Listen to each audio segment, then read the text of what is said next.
지금 여러분은 대한민국 라디오 유일의 점심 시사 프로그램을 듣고 계십니다. 네, 1시 36분 향하고 있습니다. 매주 월요일 주요 정치권 동향을 미리미리 짚어보는 시간, 정치 구말리 시간입니다. 오늘은 민주평화당 정동영 대표와 함께하겠습니다. 어서 오십시오. 네, 안녕하세요. 식사를 조금 전에 마치셨죠? 예, 국회 사랑제에서 예. 5당 대표가 원래 다 와야 되는데 네. 자유한국당 황교안 대표가 빠져서 예. 2가 빠진 회동이 됐네요. 그러니까 정례 회동의 모임이 초월회. 예, 매월 첫 번째 네. 월요일 날 점심을 하면서 뭐 전국 전반에 대해서 의견을 나누곤 했는데 지난 4월 달에는 보궐선거가 있어서 걸렸고 예. 2달 만에 모인 거죠. 예. 그럼 오늘 문희상 국회의장 예. 수술 받고 나오신 이후에 첫 회동이신 것 같아요. 그렇죠. 뭐 건강을 회복하셔서 예. 또 중국도 다녀오시고 이제 국회가 지금 마비돼 있으니까 다시 국회를 어떻게 되살릴 것인가 걱정들을 많이 했죠. 그러니까 오늘 그 초월회 모임에서 어떤 얘기가 오갔는지 어떤 결과를 냈는지가 참 궁금했었습니다. 예. 직접 듣는 시간 오늘 할 수 있어서 좀 감사하다는 말씀 먼저 전하고요. 어떤 내용의 이야기가 오갔습니까? 핵심은 이제 지금 선거제도 예. 개혁 신속 처리, 패스트트랙 이제 처리 과정에서 이제 몸싸움도 발생하고 또 이제 제1야당이 장외투쟁을 하고 있어서 네. 국회가 서 있는 형편이잖아요. 그런데 이제 선거제도 개혁은 사실 이럴 일은 아니거든요. 예, 예. 이게 결국은 이제 난장판 양당제의 그 진면목을 보여준 건데요. 그래서 사실 정치판을 새롭게 바꾸려면 판을 바꾸는 수밖에 없습니다. 판이라는 건 제도잖아요. 예, 예. 근데 지금의 선거 제도는 양당제를 뒷받침하는 제도예요. 이거를 이제 다당제를 제도적으로 보장하는 제도로 바꾸자는 건데 자유한국당은 한사코 여기에 거부하는 거거든요. 예. 이대로가 좋다. 이대로 가자. 예, 그래서 근데 어쨌든 이제 장외투쟁하면서 좀 재미를 봤단 말이에요. 뭐 지지율이 올라간다. 뭐 그러니까 계속 지금 밖을 떠돌고 있는데 그러나 저는 역풍도 있다고 생각합니다. 그래서 하루빨리 일단 국회로 돌아오는 것이 맞지 않느냐. 그러니까 자유한국당이 빠진 국회의장과 여야 4당 대표가 만난 거 아니겠습니까 오늘? 그렇죠. 오늘. 황교안 대표는 뭐 개인 일정 때문이라고 뭐 이유는 됐습니다만 예. 이제 지금 장외투쟁 그런 기조와 맞지 않는다 뭐 이런 걸 텐데요. 예. 또 이번 주에 이제 5.18 광주 망월동 국립묘지에서 행사도 있고 한데 네. 사실 5.18 이전에 5.18 망언처벌법 특별법 이거 처리를 하면 아마 모양 좋게 다들 참석해도 좋은데 그렇지 않고 잘못하면은 무슨 해프닝이 있을 수도 있죠. 그것은 뭐 바람직한 일은 아니라고 생각합니다. 그러니까 5월 국회를 지금 열어야 되지 않겠습니까? 그렇죠. 그런데 그 열기 위해선 자유한국당이 들어와야 되는 거죠. 이제 국회 소집은 이제 저희 당도 오늘 원내대표를 새로 뽑았고 내일인가요? 바른미래당도 또 이렇게 되면 원내 지도부가 다 이제 개편이 되기 때문에 바로 곧바로 5월 국회 소집장을 이제 낼 수가 있지요. 자유한국당 없이도 낼 수는 있어요. 뭐 소집은 되는데 이제 뭐 참여를 해야 되겠죠. 핵심은 작년 12월 15일 5당 합의입니다. 나경원 원내대표 이름으로 된 합의인데요. 손학규 단식을 풀기 위해서 했던 합의죠. 그래서 이제 선거제도를 바꾸는 논의를 시작하고 그리고 선거제 개정이 되게 되면 이제 개헌 권력구조 개편에 관한 논의도 시작하자 하는 것이 골자인데요. 네. 지금 정말로 자신들의 그 말이 진심이 담겨 있다면 오늘 이제 그 초월회 회동에서는 선거제 개혁 플러스 대통령 권력이 집중돼 있는 이 권력구조 개편을 위한 원포인트 개헌. 이거는 지난번 임시의정원 100주년 기념 때 문희상 의장이 공식적으로 공개적으로 제안한 바 있거든요. 내년 총선 때 권력구조 개혁에 대한 그 원포인트 개헌. 예를 들면 이제 총리 추천제죠. 그러니까 총리를 국회에서 추천하는 거죠. 네네. 현재 헌법에는 그런 정신을 담고 있어요. 왜냐하면 예. 국무총리가 장관들을 재청권을 갖도록 돼 있는데 실질적으로는 대통령이 다 하지 총리가 하는 건 아니거든요. 예. 이제 그래서 형식상의 총리가 아니라 국회가 추천을 하게 되면 네. 그것은 이제 권력을 나누게 되는 거죠, 대통령과. 그런 이제 개헌. 여기에 정말 진정한 관심이 있다면 네. 국회로 돌아와서 지금 논의할 적기지요. 이해찬 대표도 이게 오케이를 했습니까? 뭐 오늘 묵묵부답이었는데요. 예. 어쨌든 여당에서 나온 국회의장의 공식 제안이었고, 그 다음에 작년에 문재인 대통령의 개헌안에 예. 권력구조 개편에 관한 그런 뜻도 담겨 있었기 때문에 네. 여당이 그렇게 반대한다고 보지는 않습니다. 그렇군요. 알겠습니다. 문재인 대통령이 영수회담 제안을 했지 않습니까? 예. 여기에 대해서 황교안 대표는 이제 1대1 회담으로 해야 된다라고 해서 지금 쉽지 않아 보이는 상황인데 이 단독 회담 어떻게 해줘야 되는 건가요? 어떻게 보세요? 청와대에서 5당 대표 회담을 지금 제안을 저도 이제 전화를 받았어요. 그런데 예. 지금 그건 몽리 부리는 거라고 생각합니다. 어차피 현실적으로 네. 선거제도 개혁 패스트트랙을 올린 게 양당이 합의해서 올린 게 아니잖아요.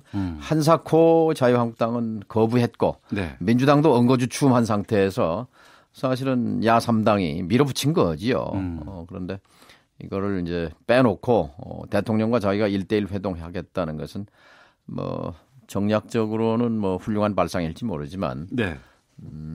그건 몽리라고 볼 수밖에 없죠. 몽리라고 하셨습니다만 과거에 여야 영수회담 한 사례들은 과거 지금 전두환 노태우 시대 같으면 모르지만 예. 특히 결국 이 나라 주인이 주권자인데 유권자 국민인데 국민이 사실상 20대 국회는 이제 유사 다당제 제도적으로 뒷받침되는 다당제는 아니지만 이 다당제를 만들어 주셨고 현재 5개 원내 정당이 활동하고 있지 않습니까? 그런 점에서 그건 맞지 않다고 봅니다. 이치에. 예. 거기다가 이제 여야정 협의체에 대해서도 좀 질문 드려볼까 합니다. 예. 회동 형식에 대해서 좀 이견이 좀 있는 것 같고 특히 자유한국당은 교섭단체 당대표만 참석을 해야 된다. 이렇게 지금 주장을 하고 있는 거거든요. 여기에 대해서도 좀 입장을 좀 말씀해 주시죠. 여야정협의체는 작년 8월에 5당 원내대표가 청와대에서 대통령과 합의해서 합의문을 발표하고 그렇게 출발했어요. 근데 11월에 이제 운영을 시작하면서는 사실 국회는 또 교섭단체 중심이기 때문에 교섭단체 3개 정당이 모여서 이제 운영을 협의하고 한 거지요. 그것은 현실이지요. 그건 받아들입니다만 그러나 여야정 협의체에서 굳이 또 민주평화당을 배제하겠다 그런 것은 굉장히 저는 졸렬한 발상이라고 생각합니다. 예. 그러면 자유한국당이 국회로 돌아오기 위해서 정 대표께서 보시기에는 어떤 것들을 해주면 될 것 같다고 판단하세요? 본인들이 계속 주장했던 것이 개헌 없이 선거제 개혁 없다 이렇게 말해왔으니까 그럼 개헌의 멍석을 펴주고 원포인트 개헌 또 국회의장이 공식으로 제안해 놓은 게 있잖아요. 그걸 가지고 테이블을 열면 되는 거지요. 그리고 이 패스트트랙이라는 게 이제 여기서부터 논의를 시작해 가자는 거죠. 협상을 강제하는 틀이거든요. 근데 협상을 안 하면 그냥 쭉 가는 거거든요. 시간이 가면 나중에 표결하게 돼 있는 건데 지금 이제 협상 테이블을 열자는 것이 지금 야당들 여야의 요구지요. 그럼 정리를 하면 오늘 초월에서 나온 일정 정도 자유한국당을 복귀시키기 위한 방안으로는 권력구조 개편을 위한 원포인트 개헌이다. 저의 제안이기도 하고 또 야당들의 주장이기도 합니다. 알겠습니다. 통일부 장관도 지내셨기 때문에 이 부분을 좀 말씀을 드려야 될 것 같습니다. 대북 식량 지원 문제는 어떻게 풀어야 된다고 보세요? 저는 원칙을 가져야 된다고 봅니다. 대북 식량 지원은 인도주의 문제거든요. 이것은 김영삼 대통령 때 본격적으로 시작했죠. 그때는 남북 관계가 험악했어요. 그럼에도 불구하고 대북 식량 지원을 했죠. 그것이 이제 어떤 민족 공동체라는 관점에서 이제 또 인도주의 관점에서 시작한 건데요. 지금 이제 비핵화 국면하고 얽혀 있거든요. 얽혀 있는데 이렇게 봐야 할 겁니다. 식량 문제는 식량 문제고 비핵화 문제는 비핵화 문제고 그런데 식량 문제로 남북 관계의 분위기가 조성이 되면 네. 아무래도 우리의 역할 공간이 넓어지는 거지요. 예. 지금은 언제 판문점 회담 했느냐 싶고 언제 9.19 평양 합의가 있었던가 싶게 남북이 냉랭하거든요. 예. 실질적인 대화가 전혀 막혀 있는 상황이란 말이죠. 예. 그러니까 근데 북은 지금 식량이 절박해요. 130만 톤, 한 500만 톤 있어야 이제 굶지 않는데 거기에 130만 톤이 부족하다는 건 대단한 식량, 굉장히 급박한 식량난이죠. 그러니까 네. 유엔에 이제 손을 벌린 건데요. UNWFP 그 식량 계획에다가 이제 1억 1,000만 불어치 그 중에 800만 불을 이제 한국이 지원하는 걸로 돼 있는데요. 그건 뭐 굉장히 코끼리 비스켓 같은 겁니다. 네. 뭐 국내 쌀값으로 하면 4,000톤 정도인데 그거 가지고는 뭐 의미가 없고요. 과거 김영삼 대통령 정부부터 시작해서 역대 정부가 적게는 30만 톤, 주로 40만 톤씩 연간 지원했고 또 많게는 50만 톤 이렇게 지원했어요. 예. 막 그런 통 큰 식량 지원 문제라면 북한도 외면하지는 않을 거라고 생각합니다. 그러니까 규모를 더 키워서 해야 된다. 그렇죠. 실질적으로 도움이 되게 돼야 되지요. 예. 국제기구가 이걸 해결해 줄 수는 없는 문제입니다. 알겠습니다. 주요 정치권 동향 짚어보는 시간입니다. 정치구말리 민주평화당 정동영 대표와 함께하고 있습니다. 주말 내내 정치권의 설화가 상당히 많이 회자가 됐습니다. 거기에 대해서도 좀 여쭤볼까 합니다. 먼저 청와대 김수현 정책실장과 또 민주당의 이인영 신임 원내대표가 만났습니다. 여기에서 이제 관료들에 대한 불만을 서로가 얘기를 했는데 이게 좀 오픈이 됐어요. 마이크가 켜질 줄 몰랐다고 지금 보도는 나오고 있는데 일각에서는 특이한 방법으로 공무원 군기를 잡는다 이런 반응도 있거든요. 정말 몰랐을까라는 얘기도 나오고요. 마이크 켜진 걸. 글쎄 이제 사담이 공개됐을 때는 좀 민망스럽게 되는데요. 네. 어쨌든 중요한 것은 인식이지요. 네. 그러니까 공무원의 책임을 돌리는 것은 좀 문제가 있다고 봅니다. 그러니까 관료는 결국 손발이지 않습니까? 네. 그 두뇌와 심장은 정부 여당이란 말이죠. 결국 두뇌와 심장이 할 일을 제대로 못하면서 손발 탓을 하는 격이 돼서 그것은 좀 그 인식에는 문제가 있다고 생각합니다. 불만이라든가 뭐 책임에 대해서 얘기 나오는 건 어찌됐건 간에 리더의 책임일 수 있기 때문에. 그렇죠. 또 특히 이 정부는 지금 문재인 대통령은 다른 대통령과 다르지 않습니까? 예. 현직 대통령을 끌어내려서 감옥에 보내고 국민의 손으로 촛불의 힘으로 밀어 올린 대통령이란 말이죠. 근데 지난 2년 동안 제도 개혁을 단 한 건도 못한 대통령이에요. 그러다 보니까 이 정부에 대해서 물론 뭐 자유한국당이 탓을 합니다만 네네. 그러나 정권이 3년 차 접어들면 남의 탓하면 안 됩니다. 그것도 실력이거든요. 뭐 정치 개혁을 했습니까? 무슨 검찰 개혁을 했습니까? 재벌 개혁이 됐습니까? 부동산 개혁이 됐습니까? 교육 개혁이 됐습니까? 제도나 법을 바꾼 게 단 한 건도 없어요. 그러니까 개혁 무능 정권, 개혁 제로 정권. 근데 다급하다 보니까 이제 선거제도 개혁하고 선거법하고 공수처법을 묶어서 이제 패스트트랙을 간신히 본인들 힘으로는 올릴 실력도 안 되잖아요. 네. 야3당이 이제 힘을 합쳐주었기 때문에 그것도 올린 거란 말이죠. 그러니까 지금 국면에서 뭐 공무원들이 말을 안 듣느니 마느니 하는 그런 얘기가 바로 이 정부 여당의 어떤 현 주소를 좌표를 보여주는 건데요. 네. 다시 신발끈을 매야 합니다. 이 정부가 개혁 정부라는 그런 정체성을 포기하게 되면 내년 총선에서 지지할 이유가 없어지는 거죠. 또 우리 국민이 불행해지는 거니까요. 예. 제1야당인 자유한국당의 나경원 원내대표가 지난 주말 대구 집회에서 문 대통령 지지자들을 비하하는 표현을 사용을 했습니다. 사과를 하긴 했는데 의미와 유래를 모르고 썼다 이렇게 얘기를 했거든요. 정치의 품격이 이제 문제인데요. 근데 이게 결국은 전 지구상에서요 4년마다 선거 총선 때마다 50% 이상씩 물갈이 하는 나라는 대한민국밖에 없어요. 이게 사람을 절반 이상씩 계속 갈아대거든요. 갈아대도 품질은 계속 떨어져요. 그럼 어디에 문제가 있느냐? 사람 바꾸는 게 이게 대답이 아니구나. 예. 제도를 바꿔야 된다라는 거죠. 예. 그러니까 결국 아까 난장판 양당제라는 말씀을 썼는데요. 네. 이 양당제는 상대방을 거꾸로 때려야만 나한테 기회가 오기 때문에 끊임없이 대결, 쟁투, 적대의 정치가 계속되는 겁니다. 이걸 바꾸는 것, 선거제도 개혁이 결국은 저는 답이라고 생각합니다. 네. 이번 주 토요일이 5월 18일입니다. 예.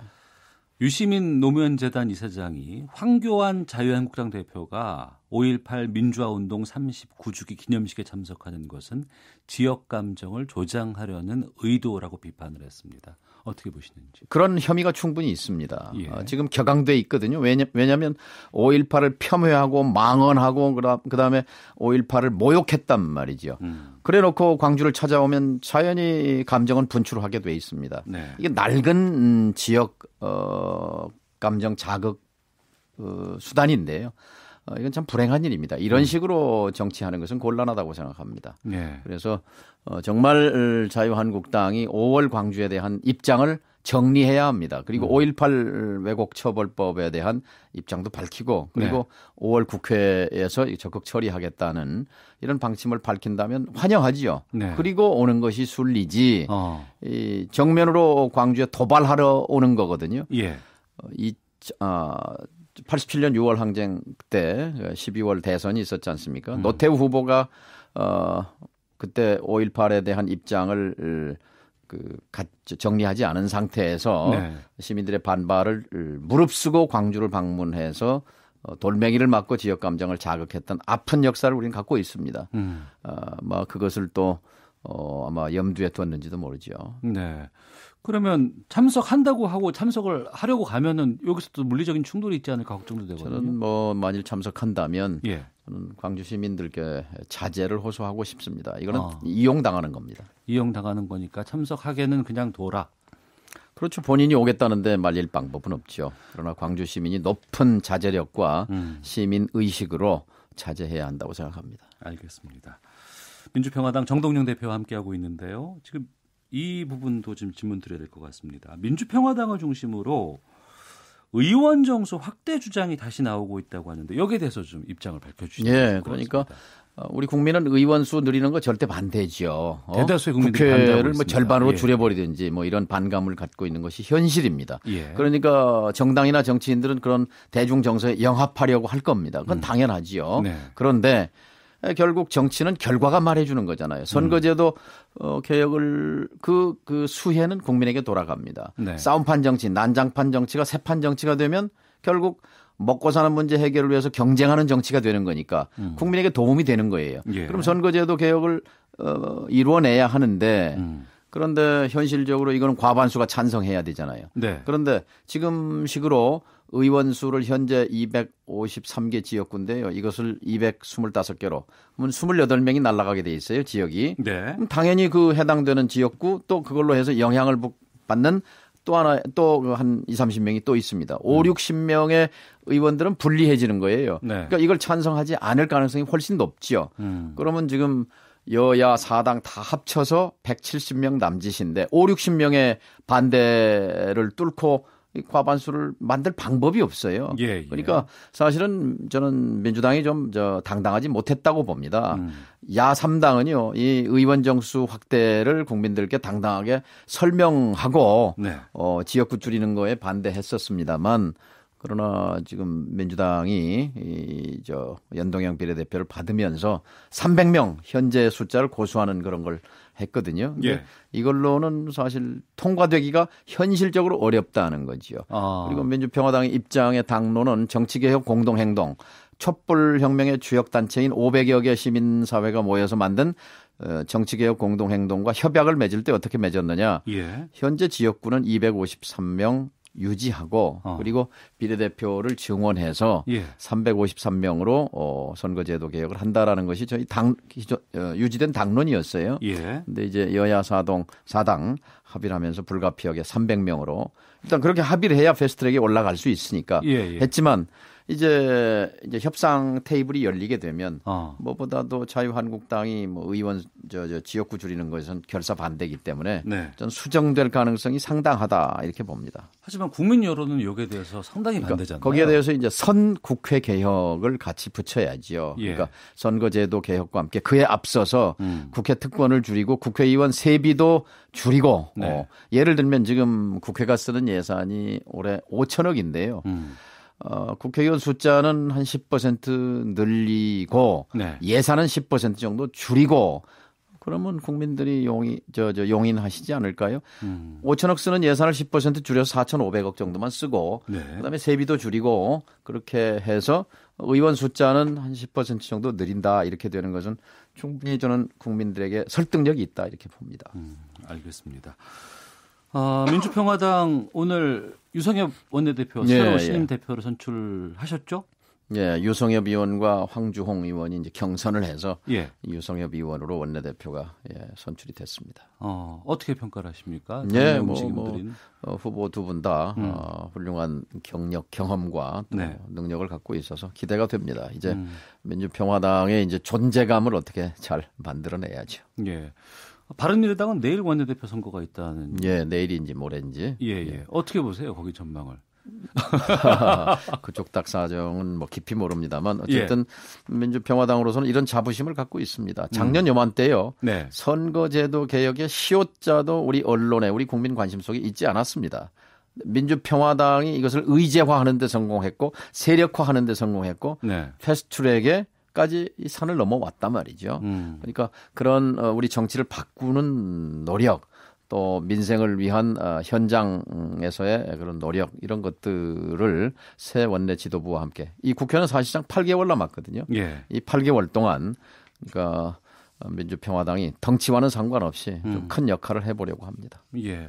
교섭단체 구성 때문에 이제 정의당 여양국 의원과 한석이 모자라서 지난번에는 그 부분이 되면은 교섭단체로 꾸려지지 않을까 싶었는데 지금 분위기는 그게 아닌 것 같더라고요. 그러니까 바른미래당의 새로운 원내대표가 꾸려지면 거기와도 또 어떤 관계가 좀 있지 않을까라는 생각이 들어서 아까 여쭤봤습니다. 예, 바른미래당은 이제 자체 원내 교섭단체죠. 24명이 이제 활동하고 있고 저희는 이제 16명이 활동합니다만 그중에 이제 두 분은 또 당적이 저쪽으로 묶여 있어요. 풀어야 할 문제들이 몇 개 있죠. 그리고 교섭단체 구성은 뭐 이제 A안도 있고 B안도 있고 뭐 이제 C안도 있고 있어서 다양한 방법을 모색해 볼 생각입니다. 알겠습니다. 조금 전에 국회에서 초월회 모임 참석하고 이곳 스튜디오까지 오셨습니다. 민주평화당 정동영 대표와 오늘 정치구말리 말씀 나눠봤습니다. 오늘 말씀 고맙습니다. 감사합니다. 예.